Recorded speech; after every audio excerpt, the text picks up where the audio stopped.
اس عنوان کو جس پہ گندگی لکھی جاتی ہے، ان اخباروں کو، ان چیزوں کو جس پہ گند لوگوں کے دلوں میں.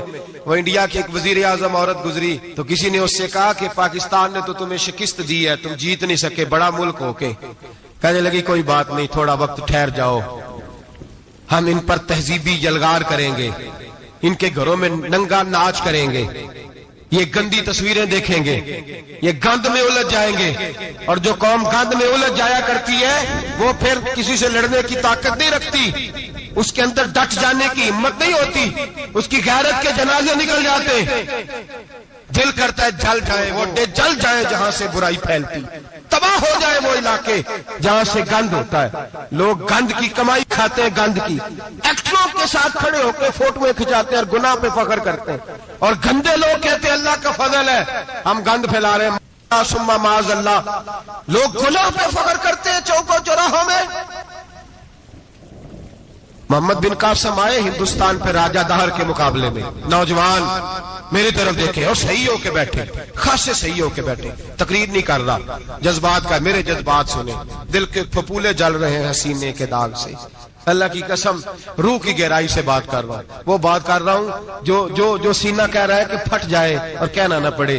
قرآن و حدیث پڑھتے ہیں اور پھر اپنا حال دیکھتے ہیں تو لگتا یہ ہے کہ عذاب قریب آ گیا ہے، لگتا ہے زمین پھٹنے والی ہے، آسمان گرنے والا، لگتا ہے قریب آ گیا ہے سارا کچھ. سمجھے کہ عرض کر یہ بات اگر آپ سمجھ گئے تو قیمت وصول ہو گئی. اس کو سمجھ گئے تو سمجھ لیں آپ کے مزاج کے اندر اللہ نے تبدیلی پیدا کر دی. محمد بن قاسم 18 سال کا جوان، ایک عورت کی عزت پر راجہ دہر ہندو نے حملہ کیا، محمد بن قاسم بچانے آئے.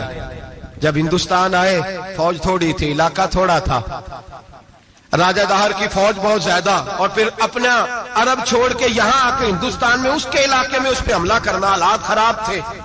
محمد بن قاسم پریشان ہے. ایک بزرگ نے دیکھا، کہنے لگے پریشان کیوں ہو؟ کہنے لگا سوچتا ہوں علاقہ بھی اس کا، فوج بھی اس کی، میرے فوجیوں کو تو رستوں کا بھی نہیں پتا، کیسے جنگ کریں گے، کدھر سے آئیں گے، اور پھر ہمیں زبان بھی نہیں آتی، کیسے کام ہوگا، ڈر رہا ہوں. 2-4 دن گزرے تو محمد بن قاسم اشاش بشاش ہو گئے. اور بزرگ کہنے لگے خیر ہے، بڑے مطمئن ہو گئے ہو. کہنے لگے بس راجہ دہر ہم سے مقابلہ نہیں کر سکتا، راجہ دہر ہمارے مقابلے میں کھڑا نہیں ہو سکتا. وہ گرا کے گرا، وہ لڑکھڑایا کہ لڑکھڑایا، ریزہ ریزہ ہو جائے گا.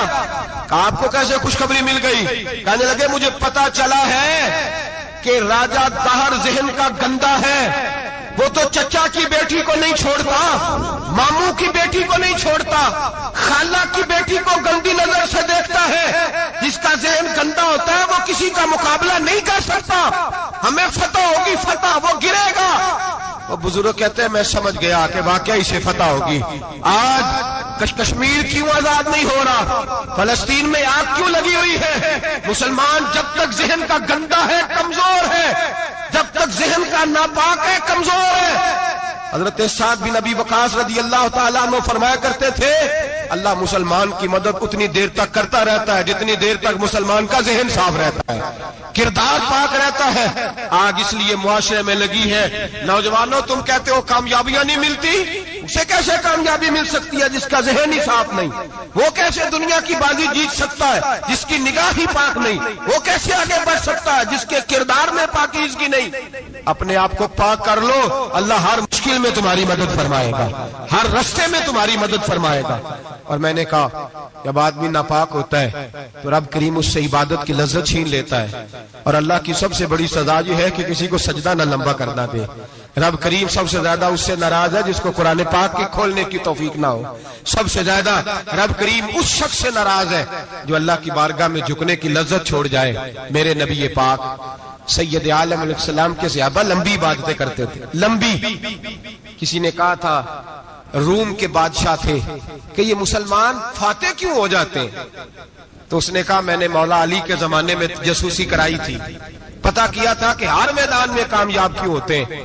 تو کہتے میں نے دیکھا یہ دن کے مجاہد ہوتے ہیں پر رات کے عابد ہوتے ہیں. اب آگے بڑھتے ہیں. قرآن مجید نے سورہ نور کی آیت نمبر 30 میں کہا کہ کل للمؤمنین یغضوا من ابصارہم، فرمایا کہ اے محبوب علیہ السلام مومن مردوں سے کہہ دو کہ اپنی نظریں جھکا کے رکھیں، اپنی نظریں اور اگلی آیت میں فرمایا وَقُلْ لِلْمُؤْمِنَاتِ يَغْضُضْنَ مِنْ أَبْصَارِهِنَّ، فرمایا کہ اے محبوب مومن عورتوں سے بھی کہہ دو کہ اپنی نظریں جھکا. مرد بھی اپنی نظر جھکا کے رکھے گا عورت کی طرف، لیکن یہ ساری پابندی صرف مرد پر نہیں، عورت بھی غیر محرم کا چہرہ نہیں دیکھے گی، اس پر بھی اسی طرح نظر جھکانے کا حکم ہے جس طرح کہ وہ ہر دکاندار کو بھائی جان کہہ کے گفتگو کرنے کی اس کو بھی اجازت نہیں ہے کہ وہ سمجھے کہ پابندی تو مرد نے کرنی تھی، میں نے تھوڑی کرنی تھی.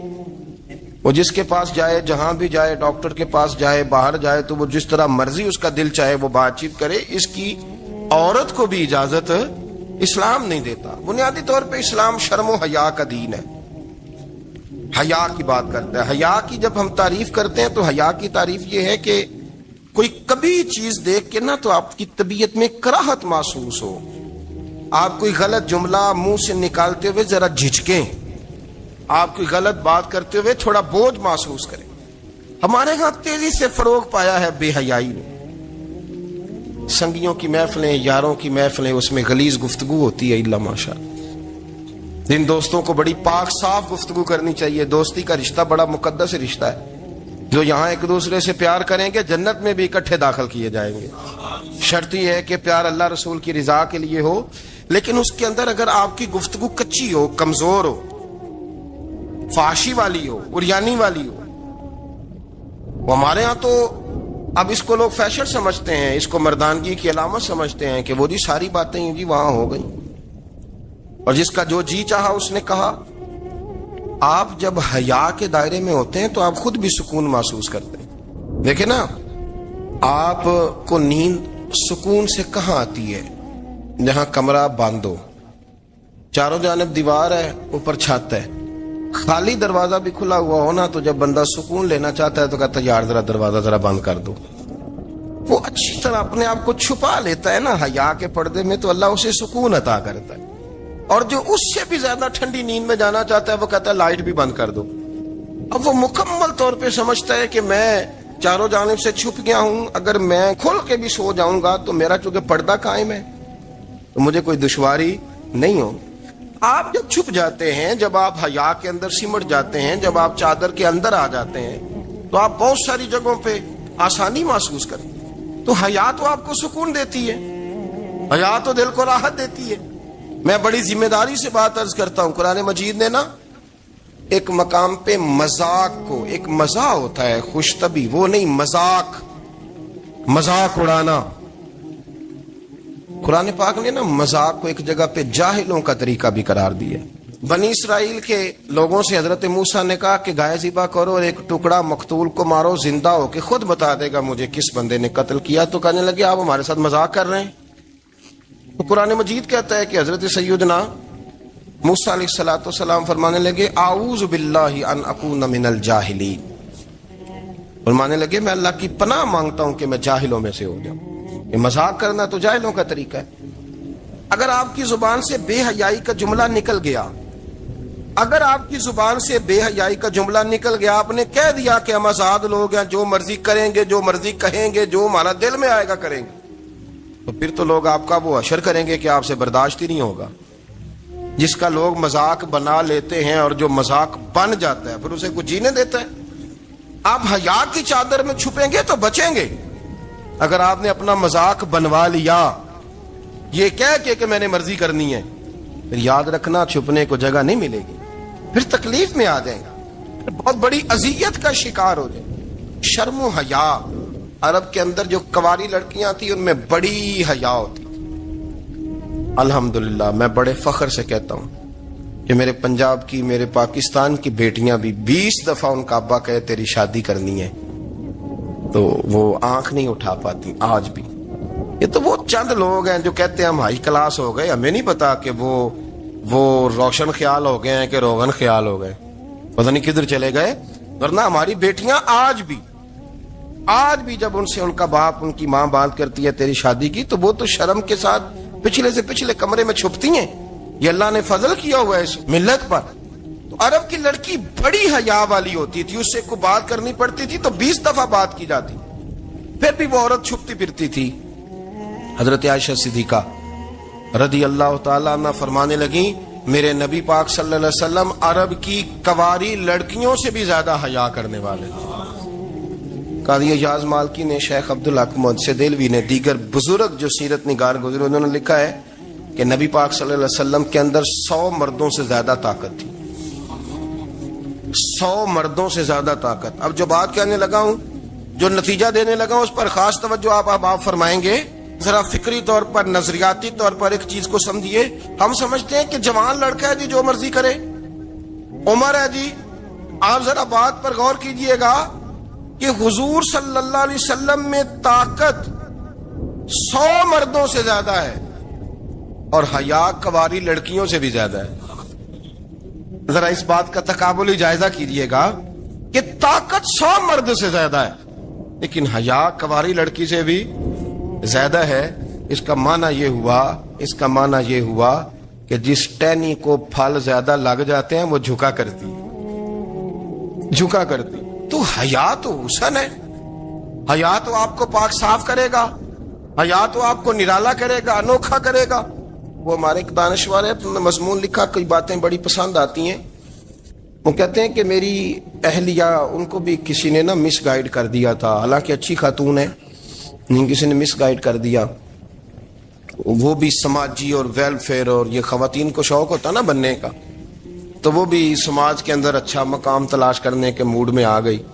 تو کئی ایک دن جانا تھا تو بڑی بن سنور کے میرے ساتھ وہ گاڑی میں بیٹھ گئی۔ تو میں گاڑی میں، عورتوں کو یہ بھی مسئلہ ہوتا ہے نا کہ ہماری تعریف کرو، تو کئی دفعہ بعد مردوں بیچاروں کو جھوٹ بولنا پڑتا ہے، وہ زبردستی کراتی ہے نا جی۔ تو اس میں گنجائش بھی دی ہے شریعت نے گنجائش دی ہے کہ کبھی بیوی کو راضی کرنے کے لیے خلاف واقعہ بات کرنی پڑے تو کر لینی چاہیے، تو وہ کراتی بھی ہیں۔ 3 موقع پر خلاف واقعہ بات کرنے کی اجازت ہے، واقعے کے خلاف بھی آپ بات کر سکتے ہیں، جنگ کے موقع پر 2 لوگوں کو صلح کرانے کے لیے اور بیوی کو راضی کرنے کے لیے کر لیں کوئی ایسی بات، بے شک اپنی طبیعت پہ جبر کر کے کر لیں، گنجائش ہے، اجازت ہے۔ وہ کہتے ہیں جب وہ گاڑی میں میرے ساتھ بیٹھی بن سنور کے، وہ تقاضا کرنے لگی کہ میں نے بڑے اچھے کپڑے پہنے ہیں پر آپ نے توجہ نہیں کرائی۔ وہ سیاںا بندہ تھا، وہ چاہ رہا تھا کہ میری خاتون سمجھ جائیں۔ وہ کہتے ہیں مجھے پتا تھا کہ بیچاری مس گائیڈ ہو گئی ہے، دل کی بڑی اچھی ہے، سیاਣੀ ہے، لیکن اس کو کچھ خواتین نے، کچھ لوگوں نے مل کے اس کو ذہن غلط کر دیا ہے کہ سماج میں نکلو، باہر جاؤ، کام کرو، فلاں کرو، اپنی مرضی سے جیو۔ تو میرے ساتھ گاڑی میں بیٹھی کہیں جانے کے لیے، تو مجھ سے کہنے لگی کہ آپ نے میری طرف توجہ ہی نہیں کی، آپ نے کوئی ذکر ہی نہیں کیا کہ میں کیسی لگ رہی ہوں۔ تو وہ کہتے ہیں میں نے اسے کہا کہ اگر تو ناراض نہ ہو تو پھر میں صحیح والی تعریف کر دوں۔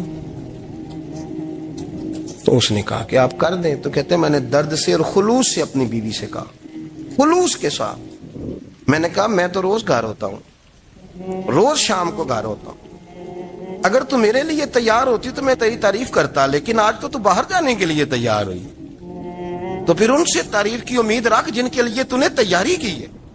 میرے لیے تیاری کرتی تو میں تو ہر شام تیرے پاس ہوتا ہوں۔ کہتے وہ میرے لفظوں میں درد تھا تو وہ بھی رو پڑی۔ تو کہنے لگی آپ گاڑی روک دیں، مجھے باہر جا کے کسی کو راضی نہیں کرنا، میں نے اسے راضی کرنا ہے جس کو رب کریم نے میرا شوہر بنایا اور میرے لیے منتخب کیا ہے میرے ماں باپ کو، میں واپس لوٹتی ہوں۔ یہ ایک پہلو ہے سلگتا ہوا، اس کو سمجھا جائے۔ رسول کریم صلی اللہ علیہ وسلم عرب کی کنواری لڑکیوں سے زیادہ حیا والے تھے، کنواری لڑکیوں سے زیادہ حضور حیا فرمایا کرتے تھے۔ جب خانہ کعبہ کی مکہ شریف میں تعمیر ہو رہی تھی نا، اہل عرب اس کو تعمیر کر رہے تھے، تو نبی پاک صلی اللہ علیہ وسلم اپنے چچا حضرت عباس کے ساتھ خانہ کعبہ کی تعریف میں مصروف تھے۔ تو عرب کے لوگ چونکہ لمبا کرتا پہنتے تھے پیروں تک، تو نیچے اگر کسی وقت کوئی چیز نہیں بھی ہوتی تھی تو کسی کو وہ نظر نہیں آتی تھی، چونکہ پردہ رہتا تھا، ایک لمبا کرتا پہنا ہوا ہوتا تھا۔ تو جب بچے، سرکار کی عمر مبارک بھی ابھی تھوڑی تھی، تو اس طرح بچے جب نکلتے تو وہ کئی دفعہ اپنی تہمت اتار دیتے نیچے سے، اور کوئی مزدوری کرنے لگتے تو 3-4 طے کر کے تہمت کی کندھے پہ رکھ لیتے، جس طرح کبھی دیہاتوں میں لوگ کپڑا سر پہ رکھتے تھے کہ اوپر اگر کوئی وزنی چیز رکھیں گے تو وہ تکلیف نہیں دے گی۔ نبی پاک صلی اللہ علیہ وسلم بھی سب لوگوں کے ساتھ خانہ کعبہ کی تعمیر میں شامل تھے۔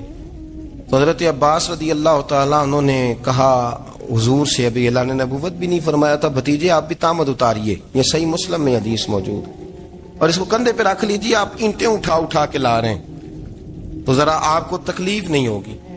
تو سرکار دو عالم صلی اللہ علیہ وسلم سے یہ بات کہی اور پھر جلدی سے حضور کی تہمت کو نکال کے نا، حالانکہ لمبا کرتا پہنا ہوا ہے، تو وہ جیسے ہی ان کے کندھے پہ رکھا اینٹیں رکھنے کے لیے تو سرکار تو زمین پہ گر گئے، بے ہوش ہو گئے، آنکھیں آسمان کی طرف، اور پھر حضور پکار رہے ہیں آزاری آزاری آزاری، میرا تامت دے دو، میرا تامت دے دو۔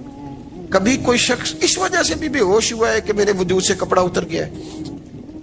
حالانکہ سرکار پر وہ بے ہوشی بھی نبی پاک کا وہ جو غلبہ ہے نا شرم و حیا کا، اس کی وجہ سے ہو، ورنہ تو حضور فرماتے ہیں کہ میری آنکھیں سو جاتی ہیں، دل تو میرا اس عالم میں بھی جاگتا رہتا ہے۔ تو سرکار زمین پہ تشریف لے آئے، آنکھیں میرا تامت دے دو، میرا تامت دے دو، تو جلدی سے انہوں نے تامت دیا تو حضور نے باندھ لیا، پھر طبیعت مبارک میں تسلی ہوئی۔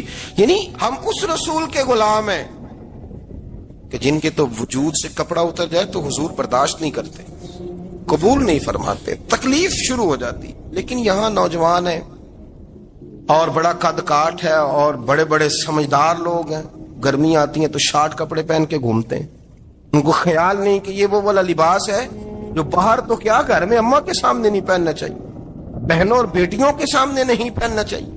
آپ کی گفتگو میں شرم و حیا ہو، آپ کے لب و لہجے کے اندر حسن ہو۔ آپ کو پتہ ہے نبی پاک صلی اللہ علیہ وسلم نے فرمایا میری امت میں سب سے زیادہ حیا کرنے والے عثمان غنی ہیں، عثمان غنی سب سے زیادہ حیا کرنے والے۔ آپ فرمایا کرتے تھے جب سے حضور کا چہرہ دیکھا ہے میں نے کبھی اپنی شرمگاہ بھی نہیں دیکھی، میں نے آنکھوں کا وضو نہیں توڑا، اور جب سے حضور کے دست مبارک میں میں نے بیعت کے لیے سیدھا ہاتھ بڑھایا تو پھر سیدھا ہاتھ میں نے کبھی گندگی کو نہیں لگایا۔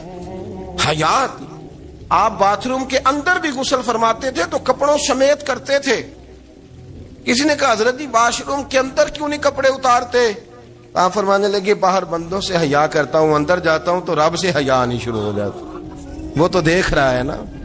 تو میں جو بات آپ کی خدمت میں عرض کرنا چاہتا ہوں اس کو آپ سمجھیے گا میرے عزیز، کہ شرم والا مزاج، گفتگو بھی شرم والی، آنکھیں بھی شرم والی، لباس بھی شرم والا، دوستی یاری بھی شرم والی، بہت ساری ایسی باتیں۔ دیکھیں نا آپ ذرا، میں نے کہا کہ باتوں کو سن کے گزر نہ جایا کریں، اس کی گہرائی پر غور کریں۔ حضور علم کا سمندر ہے، سرکار سے زیادہ علم دنیا میں کسی کے پاس موجود نہیں ہے، اور صحابہ کو موقع ملا ہوا ہے اس سمندر سے فیض لینے کا، لیکن ان کی حالت یہ ہے کہ حضرت علی المرتضیٰ فرماتے ہیں 14 دن گزر جاتے، حضور سے کوئی سوال پوچھنا ہوتا تھا پر میں شرم کے مارے نہیں پوچھ پاتا تھا۔ 14 دن بخاری شریف میں موجود ہے۔ ایک دن نبی پاک صلی اللہ علیہ وسلم نے پوچھا صحابہ سے کہ وہ کون سا درخت ہے جس کے پتے نہیں گرتے، اور وہ درخت اس طرح ہے جس طرح مومن ہوتا ہے، وہ درخت میرے مومن کی طرح بتاؤ۔ حضرت عبداللہ ابن عمر فرماتے مجھے پتا تھا کہ وہ کھجور کا درخت ہے، لیکن چونکہ ابو بکر صدیق بھی بیٹھے ہیں، عمر فاروق بھی بیٹھے ہیں، مولا علی بھی بیٹھے ہیں، عثمان غنی بھی بیٹھے ہیں، اتنے جید لوگ بیٹھے ہیں، تو مجھے حیا آتی تھی کہ میں کیوں جواب دوں۔ کہتے سرکار نے کئی دفعہ پوچھا، لوگوں نے کئی اور درخت بتائے، پر فرمایا تمہارا جواب درست نہیں ہے۔ آپ حیا کے اس پہلو پر غور کریں کہ سوال کا جواب آتا ہے، سوال کا جواب، یعنی مجھے سوال کا جواب آتا اور پھر میں دوں نہ، مجھے بدہضمی نہ ہو جائے گی؟ یہ کیسے ممکن ہے کہ میری رات گزر جائے، مجھے پتا بھی تھا اور میں نے بتایا نہیں؟ بہت سارے لوگ آ کے بہت ساری باتیں بتاتے ہیں، بہت ساری باتیں وہ سمجھاتے ہیں، تو ہم غور سے ان کا چہرہ دیکھنے لگ جاتے ہیں، کہتے ہیں یار اس کا تو دعویٰ تھا کہ میں سمجھنے آتا ہوں، یہ تو ہمیں سمجھا رہا ہے، چلو الحمدللہ ہم سمجھنے کو تیار ہیں۔ لیکن میرے عزیز پتہ بھی ہے جواب کا، علم بھی ہے، لیکن فرماتے ہیں میری حیا نے مجھے اجازت نہ دی کہ میں جواب دوں۔ آپ فرماتے ہیں پھر حضور سے صحابہ نے عرض کی کہ یا رسول اللہ آپ ہی بتا دیں وہ درخت کون سا ہے، تو حضور نے فرمایا بھائی وہ کھجور کا درخت ہے۔ تو آپ فرماتے ہیں میں دل میں کہہ رہا تھا کہ الحمدللہ میرا جواب درست ہے، حالانکہ میں نے جواب دیا ہی نہیں۔ تو لفظوں میں حیا، جملوں میں حیا، آنکھوں میں حیا، اٹھنے میں حیا، بیٹھنے میں حیا، چلنے میں حیا ایک خوبصورت حسن ہے، اور نبی پاک صلی اللہ علیہ وسلم نے فرمایا جب تو بے حیا ہو جائے نا پھر تو آزاد ہے، پھر تو جو مرضی کا۔ پھر تو جو اس لیے بزرگ جب کسی کو بے حیا کہتے تھے نا، اللہ اکبر، اور جب کسی کو کہتے تھے نا یہ بے حیا ہے، تو لوگ سمجھتے تھے کہ کوئی ہلکی سی بات کر دی، لیکن ان کا معنی یہ ہوتا تھا کہ بس بھائی اب اس کے ساتھ کوئی کلام کرنے کی ضرورت ہے، اس کو اب اصلاح کی ضرورت نہیں، یہ بے حیا ہے۔ کیا معنی؟ کہ اب یہ جو اس کے دل میں آئے گا وہ کرے گا، جو اس کی طبیعت چاہے گی وہ کرے گا، اب یہ کسی پہلو بھی قابو آنے کو تیار بے حیا ہو گیا۔ بے حیائی بہت بڑا عیب ہے، اور جو لوگ کہتے ہیں کہ ہمیں بالکل آزادی ہونی چاہیے، ہمارا اپنا جسم ہے تو ہماری اپنی مرضی چلے گی۔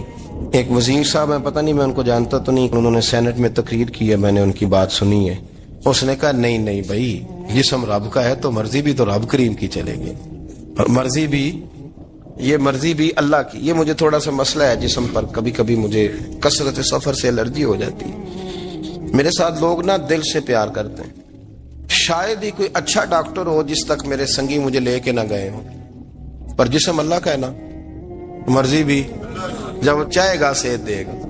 کیوں کچے کاموں میں لوگ پڑ گئے، کیوں غلط لوگ سوچ میں پڑ جاتے ہیں، یہ اسی کا ہے، اور جب وہ چاہے گا، آپ اس بات کو اچھے طریقے سے سمجھ لیں کہ جو اپنی مرضی چوکوں چوراہوں میں کر رہے ہوتے ہیں نا، جو مرضی گاندمند، وہ جانور ہوتے ہیں، وہ جانور ہوتے ہیں جو نہ چونک دیکھتے ہیں، نہ گلی دیکھتے ہیں، نہ انہیں پتہ ہوتا ہے کہ جگہ کون سی ہے۔ وہ انسان، میں نے کہہ دیا جو میں نے کہنا تھا، میں نے کہہ دیا، وہ جانور ہوتے ہیں۔ اور جو کچھ انسان ہوتے ہیں نا، ان کے اندر کچھ نہ کچھ پھر شرم حیا بھی ہوتی ہے، وہ چوکوں چوراہوں میں وہ حرکتیں اور وہ کام نہیں کرتے جو جانور کرتے ہیں۔ ان کے لیے بڑے پردے ہوتے ہیں، ان کے لیے بڑی باتیں ہوتی ہے، ان کے لیے بڑا کچھ ہوتا ہے۔ جو بالکل آزاد ہو جائے، کوئی پتہ نہ ہو کس وقت کیا کہنا ہے، کیا کرنا ہے، تو پھر وہ دائرہ انسانیت سے خارج ہو جاتا ہے۔ ہم آپ کو کیا دعوت دیں؟ آپ تو وہ باتیں کر رہے ہیں جو اسلام کا انسانیت کے حق میں بھی ٹھیک نہیں، آپ تو وہ والی باتیں کر رہے ہیں جن کا انسانیت بھی تقاضا نہیں کرتی کہ یہ باتیں ہونی چاہیے۔ لیکن ایک بات، میں تو جذباتی نہیں ہوتا، میں بڑے غور سے چیزوں کو دیکھتا ہوں، سنتا ہوں، اور نہ میں ان موسمی مینڈکوں کی، وہ مجھے عاتق صاحب کہنے لگے جی بڑے بڑے مولوی ایک بندے کے ساتھ بیٹھے ہوئے ہوتے تھے اور وہ روزے میں بڑے بڑے درس دیتا تھا تو وہ بھی فلانی حرکتیں کر رہا ہے۔ تو میں نے کہا ہم نے تو پرانا کہا تھا کہ موسمی مینڈک ہے، تو پرانے کہہ رہے ہیں کہ اداکار ہے، تو وہ جہاں کاسٹ کریں گے وہاں وہ اداکاری کرے گا، آپ کسی مذہبی جگہ کر لیں تو وہاں کر لے گا، کہیں اور جگہ کریں گے تو ہم تو پرانا کہہ رہے ہیں۔ تو کسی کو کبھی سمجھ آتی ہے تو کسی کو کبھی اور جگہ جا کے سمجھ آتی ہے۔ ہم ان لوگوں سے پریشان نہیں ہوتے، کیوں؟ سن لیں، کوئی مایوسی نہیں، ان کے اندر جتنا زور ہے وہ لگائیں۔ یہ ملک بنا ہے رسول اللہ کے نام پہ، یہ اللہ نے تحفہ دیا ہے امت مسلمہ کو، یہ نبی پاک کے نام پہ بنا ہے، تو یہاں جھنڈا بھی وہی والا بلند ہونا ہے جو مدینے والے رسول کا جھنڈا ہے، اور یہاں وہی کام چلے گا جو نبی پاک نے بیان فرمایا۔ تو اس طرح کئی لوگ آتے ہیں، وہ شور شار کرتے ہیں، چلے جاتے ہیں، اتنے نہ پریشان ہوا کریں۔ بہت سارے لوگ تو بیچارے اس قابل بھی نہیں ہے کہ ان کا نام لیا جائے، مطلب اتنا ہم ان کو اہمیت دے دیں، ان کا ذکر کریں، ان کا نام لیں، ان کی بات کریں، وہ بیچارے اس قابل ہی نہیں ہے، مطلب سٹیٹس ہی نہیں ہے ہمارا، اتنے فارغ ہیں ہم کہ اب جو بندہ آئے گا کہانی چھیڑے گا تو ہم چھیڑ جائیں گے۔ اور بھائی اللہ کا فضل ہے، الحمدللہ تعالی، لوگوں نے بڑا شور کیا، اور بڑے زمانے سے دنیا شور کر رہی ہے، پر اللہ کے گھر مسجدیں بھری ہوئی ہیں، مسجدیں بھری ہوئی ہیں، ہماری بیٹیاں پردے کرتی ہیں، پردے کو پسند کرتی ہیں، وہ حجاب میں رہتی ہیں، وہ سمجھتی ہیں کہ ہمارا اصل حسن کیا ہے۔ تو یہ پراپوگنڈا پرانا چلا آ رہا ہے، اس کا اللہ کے فضل سے امت مسلمہ پہ نہ کبھی اثر ہوا ہے اور نہ کبھی ہوگا انشاءاللہ۔ کہ اگر مرد اور عورت زنا کریں اور اس سے حمل واقع ہو جائے اور وہ دونوں اب شادی کرنا چاہتے ہیں، تو کیا وہ شادی کر سکتے ہیں؟ اس بارے میں مرد عورت زنا کیے، حمل بھی نہ ثابت ہو، حمل نہ ہو، تب بھی افضل یہ ہے کہ دونوں کی شادی کرا دی جائے۔ اللہ تعالیٰ نے سورہ نور میں فرمایا ہے الزانی لا ينکح الا زانیۃ والزانیۃ لا ينکحها الا زان او مشرک وحرم ذلک علی المؤمنین۔ بعض علماء نے کہا ہے کہ زنا ثابت ہو گیا تو پھر صرف زانی ہی اس سے نکاح کر سکتا ہے، پاک باز آدمی ایسی عورت سے شادی نہ کرے۔ دوسرے علماء نے کہا کہ اگر اس کا توبہ عورت کا توبہ ثابت ہو گیا، اس کی توبہ ثابت ہو گئی، پورے طور پر صحیح توبہ کر لیا ہے، تو کوئی بھی اس سے شادی کر سکتا ہے۔ لیکن سیاق آیت اور علماء کے اقوال سے معلوم ہوتا ہے کہ زانی اور زانیہ دونوں نکاح کر لیں، وہی افضل ہے، تاکہ ان کی آپس کی عزت چھپ جائے۔ خدا نخواستہ دوسری جگہ جا کر کے اگر وہ کرے گی، زنا واضح ہو گیا ہے، شوہر ہو سکتا ہے رات دن ستائے اس کو اس معنی میں کہ تم ایسی تھی ویسی تھی، تو افضل یہی ہے۔ اور اگر حمل بھی ہو گیا تو اور ہی زیادہ افضل ہے کہ وہ دونوں اکٹھا ہو جائیں تاکہ بچے کو سمیٹ لیں۔ رہ گئی بات مسئلے کے طور پر کہ وہ بچہ اس زانی کی طرف منسوب ہوگا یا کس کی طرف منسوب ہوگا، صحیح مسئلہ یہ ہے کہ زنا کی بنا پر لڑکا اس کی طرف منسوب نہیں ہوگا اسلامی حکومت میں یا اسلامی قوانین میں، البتہ وہ ماں کا بیٹا ہے، نام اس کے باپ کا کچھ اور رکھ دیجئے، ابن ام ہی بھی کہا جا سکتا ہے، اس کی ماں کا نام اگر فاطمہ ہے ابن فاطمہ، جیسا کہ تاریخ میں بہت سے لوگوں کو ابن سمیہ کہا گیا، جن کے بارے میں تھا کہ جاہلیت میں ان کے ماں سے کسی نے زنا کیا تھا، تو وہ جو ہے ماں کے ساتھ رہے گا۔ دوسری اولاد بھی پیدا ہوگی تو وہ اولاد اس کے لیے محرم ہوگی، کیونکہ ماں کا اسی ایک پیٹ سے نکلا ہوا ہے، تو اس طرح اس بچے کو سمیٹنے کے لیے بھی دونوں شادی کر لیں اور پھر آئندہ دونوں کی عزت اپنی محفوظ ہو جائے۔